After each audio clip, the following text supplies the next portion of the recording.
In today's video, we're taking a look at the latest NHL rumors on the Maple Leafs, the Senators, the Coyotes, the Wild, and the Devils. Plus, we have some more injury news and lots of updates from various NHL training camps. All that coming up next.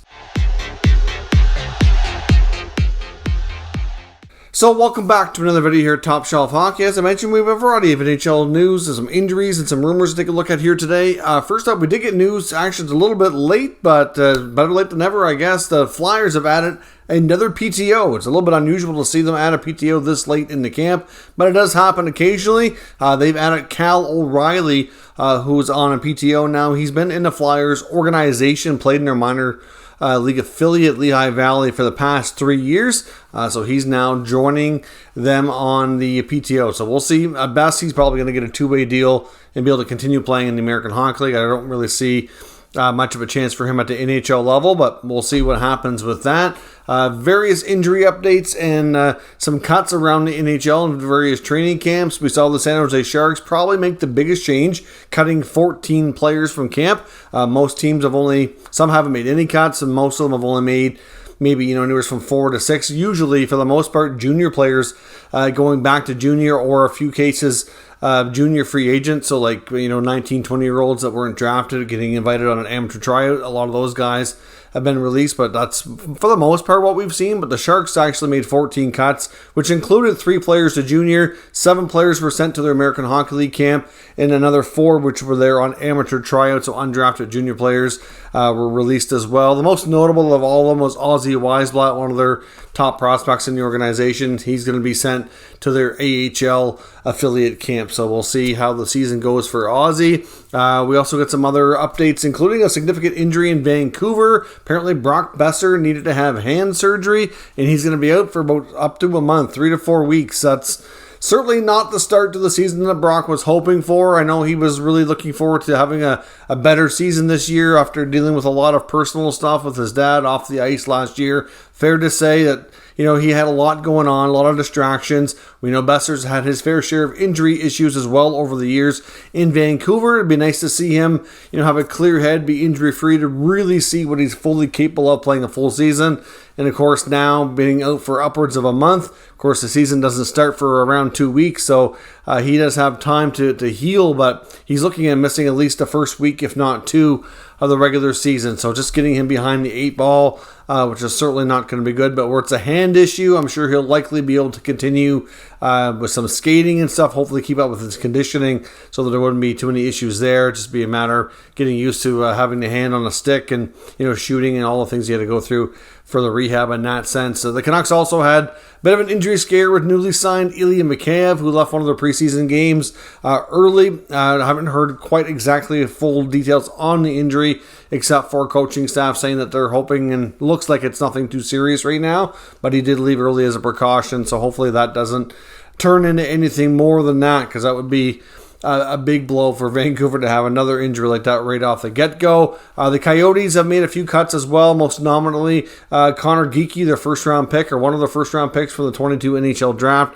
He's been sent back to the WHL, where he'll join the Winnipeg Ice for their upcoming season. So no real big shocker there. I didn't expect Geekie to make the NHL right out of the get-go here in the first opportunity. Eric Stahl, who's in Florida on a PTO, apparently is getting good reviews. Getting good, impressive reports here from the coaching staff and management team, who are quite happy with his performance so far.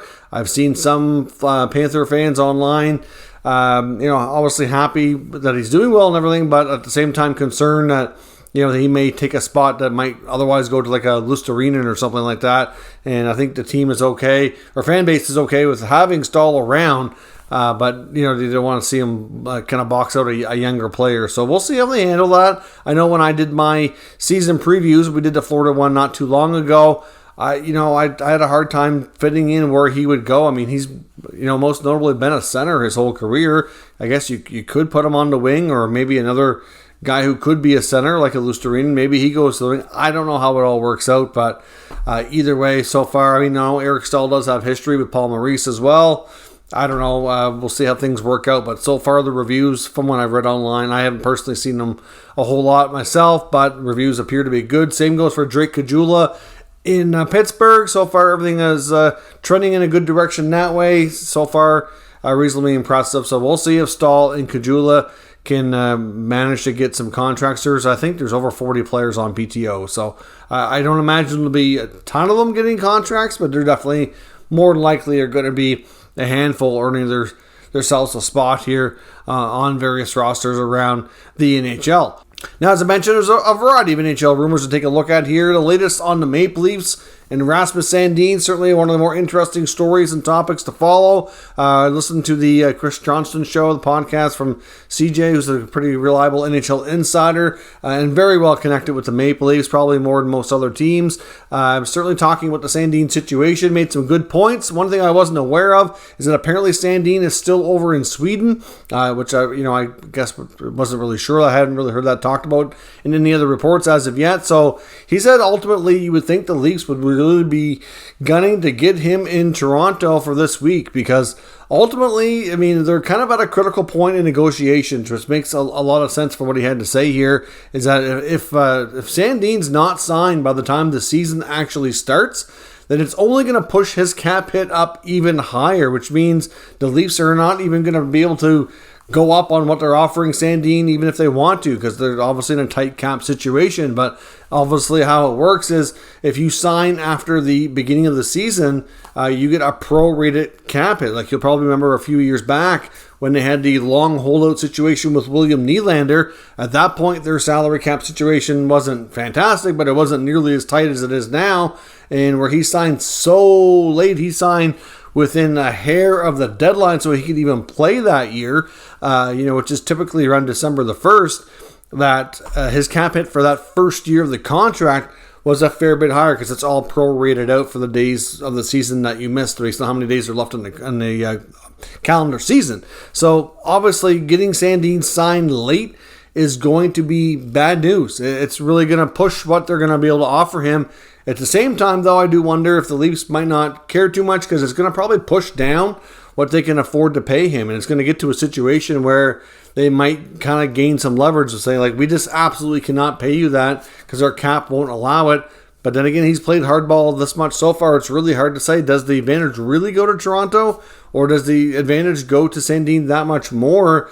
And if he refuses to play or to sign, it could impact him playing if it drags on too long. But ultimately, you would think at this point in the negotiations, been going on for several months now, that the beginning of the season should really be a hard deadline to get him into Toronto, get him into some time at training camp. Obviously, would be nice. But obviously that's still a ways away. And, if they get him signed after the season starts, that's going to be bad news. Of course, we've already seen reports about Jake Muzzin having some back issues. Hopefully that doesn't flare up and go on too long. But at this point, I haven't heard much more than the original reports saying that he was going to be cautious or held out because of the back problem. I know they signed Jordy Ben and Victor Mete. I guess at the end of the day, I do wonder about potential trades, though. If they can't get Sandin signed, I don't think, like I said before numerous times, and I've seen other NHL insiders basically say the same opinion, I really don't see a scenario where Toronto wants to trade Sandin. If you look at their blue line long-term, Morgan Rielly's the only guy with a long-term deal, and a lot of their defenders that are playing ahead of guys like Liljegren and Sandin are much older, so they really need Liljegren and Sandin to be a big part of the future of that back end. So they don't have that much more of a deep talent pool. Like a lot of what they drafted has graduated to the NHL. Yes, they have a few interesting prospects. Not a lot on defense, though. There's, not to say that there couldn't be one or two more come up through the pipes in the next year or two that might be able to make it, but it's there's really not a lot there that's a sure thing. So really getting these guys involved is pivotal, I think, for the long-term stability of the back end of the Maple Leafs. So trading him, to me, really should be an absolute last resort. But I do wonder if they might make another trade of some kind.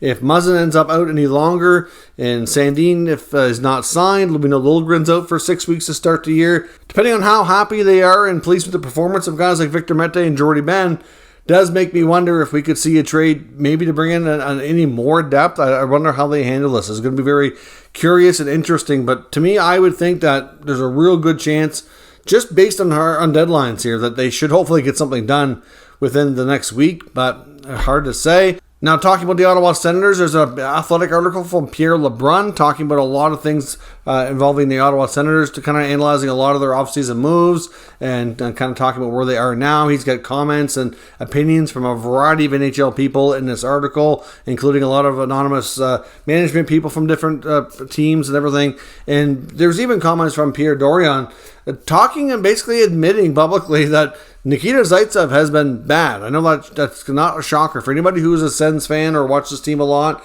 or even Leaf fans who've seen him in Toronto before. I don't think it should come as a big surprise, but he's just not very good. But his first year in Ottawa might have been definitely his best season with the Sens out of the three that he's had. He also had one good season his first year in Toronto. I thought he was pretty good, which gave him that long-term deal, which I think they kind of jumped the gun, obviously. And I think if they could have a do-over or not, they would have. But, of course, they were able to get rid of it, so they don't care anymore. And now the Sens are stuck with it. But ultimately, he's had, I think, out of the time in the NHL, he had 2 seasons that were okay, and he's had 3 or 4 that were bad. So at least seeing Dorion go on record to basically admit this is a little bit surprising, but at the same time says that they're comfortable with what they have on the back end, and that they'll kind of analyze things and see where things go. I think they're quite happy with Jake Sanderson so far. Obviously, they have Thomas Chabot, Artem Zub. Hamonic so far has had a decent preseason. I know it's early, but we'll see. They still have Nick Holden, Eric Brandstrom. So I think they can start the year with that, but certainly that's going to be their area of focus, is getting better on the back end. And moving on from Nikita Zaitsev, it still appears 100% part of the plan. I don't think there's much of a chance that Nikita Zaitsev starts on opening night. I wouldn't think. I'll be quite surprised if he does. But right now, indications are from Dorion. I think he's basically trying to gain leverage in a trade. He knows that the Zaitsev contract is going to have to be a cap dump. I don't think there's any doubt about that. He wouldn't be saying those things publicly if that's the case. But at the same time, to hear him say that they're confident and comfortable in their back end going into the season, not surprising either, especially after the reports that the Jacob Chychrun price tags are so high that, at the same time, he's probably trying to gain leverage. But we'll see where things go. But do expect the Ottawa Senators to continue trying to move Zaitsev and pick up another right-handed defenseman, preferably, or a left shot guy who can be comfortable playing on the right. So we'll see where things go. The Arizona Coyotes are reportedly in the goalie market. They'd love to bring another NHL quality goalie to the Coyotes organization. The Coyotes are very much likely to be one of the teams to be in on the waiver wire market early on. Of course, the waiver wire for the first 20 games of the season is based on last year's standings. So no matter how the Coyotes do to start the year, they'll be ranked pretty high between teams like Montreal and Arizona. They'll have first dibs on any players going through that process. So they probably could grab a goalie that way, but it wouldn't be shocking to maybe see them pull off a trade either. We'll see. They certainly have tons of interesting currency that they prospects picks, lots of things they could use to pick up a contract, because we know that the Coyotes and the Blackhawks are 2 of the teams that have made it known that they're open for business. Chicago made that known from Kyle Davidson early on. Same sort of thing. They're open for business. They're willing to weaponize their cap space. If teams want to dump a contract, give them a call, because they'll work something out. They're going to make you pay for it, though. They do want future assets to help them with their rebuild.